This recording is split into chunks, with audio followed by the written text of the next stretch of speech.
se deroga por las disposiciones de carácter económico y fundamentalmente por la propiedad del subsuelo.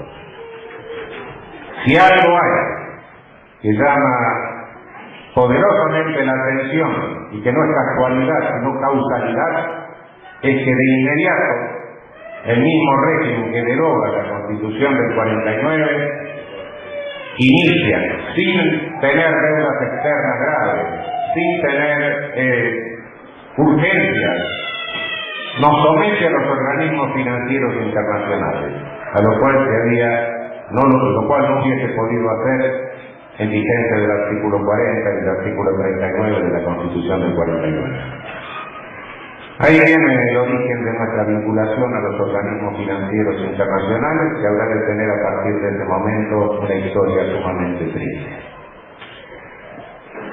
Por cierto, se le critican cosas a la Constitución del 49, el fuerte presidencialismo, hoy no lo compartiría, pero históricamente y en su momento, no sé hasta qué punto se puede debilitar la fuerza del timonel en medio de la tormenta, si es que tenemos en cuenta lo que sucedió después.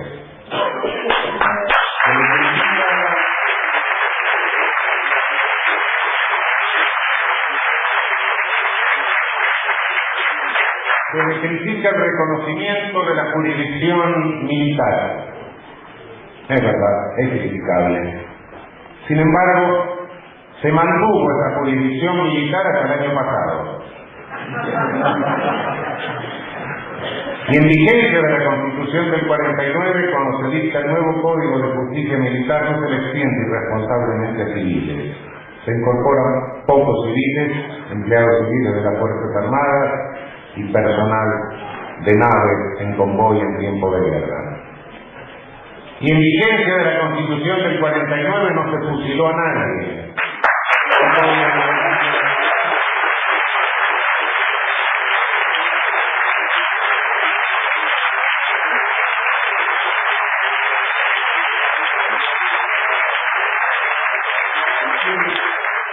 Se había fusilado por Código de Justicia Militar a un suboficial en 1934, y más allá del Código de Justicia Militar, incluso pasando por encima y desconociendo la sentencia de los consejos de guerra, se fusiló en 1953.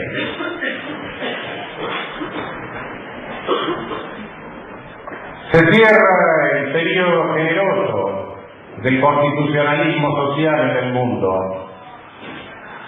Y con la Guerra Fría viene la polarización. Y ese mismo gobierno de facto, que deroga por decreto la Constitución del 49, en el año 1956, es el que en el año 1957 le hace un lugar, instala en nuestro Ministerio de Defensa la Comisión Militar Francesa. Comisión Militar Francesa que traía toda la metodología colonialista de Indochina, de Argelia, y que empieza a envenenar la mente de nuestros oficiales de las Fuerzas Armadas con la ideología de la seguridad nacional, y que vergonzosamente se van llenando las páginas de la revista de la Escuela Superior de Guerra con ese tipo de atrocidades, en medio de los cuales se dice claramente, un francés lo dice textualmente, que hay que eliminar a todos los gobiernos o sistemas que pretenden ser neutrales, que pretenden ser populares, que pretenden desconocer la necesidad de decidirse en esta lucha universal entre el bien y el mal. Todo esto concluye 20 años más tarde en la forma que todos sabemos, por supuesto. Esto ha sido parte de un proceso mundial. Si bien, por cierto, lo hemos sufrido nosotros y tenemos nuestros datos, no creamos que todo esto se produjo por azar y como un fenómeno exclusivamente nuestro. No. Fue un fenómeno mundial que en América Latina tuvo las consecuencias que todos conocemos, tuvo tuvo como consecuencia detener el avance de la ciudadanía real, destruir los movimientos que habían ampliado estas bases, y ahora se abre en el mundo una etapa nueva, una etapa distinta, no sé si mejor o peor, pero diferente, una etapa que le da a nuestra región un nuevo espacio. El neoconstitucionalismo latinoamericano, las constituciones de Bolivia, de Ecuador, de Venezuela, nacen en este espacio. Nuestro constitucionalismo social actual latinoamericano renace en un espacio mundial renovado.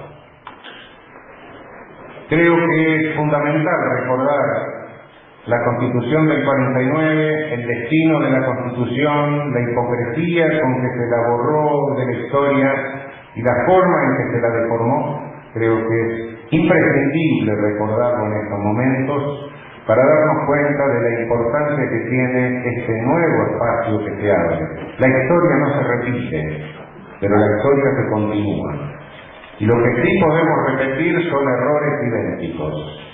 Creo que es fundamental recordar la Constitución del 49 y su destino en este momento, tener presente la crueldad con que se reacciona ante toda tentativa de ampliar la base de ciudadanía real, cómo los segmentos privilegiados, las estructuras privilegiadas de nuestra sociedad, de nuestras sociedades latinoamericanas, se las arreglan para frenar esos movimientos con el máximo de crueldad posible. Y cómo lo hacen cuando las circunstancias mundiales se lo permiten. En este momento las circunstancias mundiales no se lo permiten mucho. Este es un nuevo momento, una nueva oportunidad, y creo que si tenemos en cuenta la perspectiva histórica, si tenemos en cuenta lo que ha pasado, si tenemos en cuenta la crueldad con que se puede reaccionar también contra estas tentativas actuales de desarrollo autónomo, realmente creo que vamos a estar un poco más alertas, un poco más preparados para no sufrir las mismas consecuencias y para no tener que lamentar los mismos errores. Muchísimas gracias.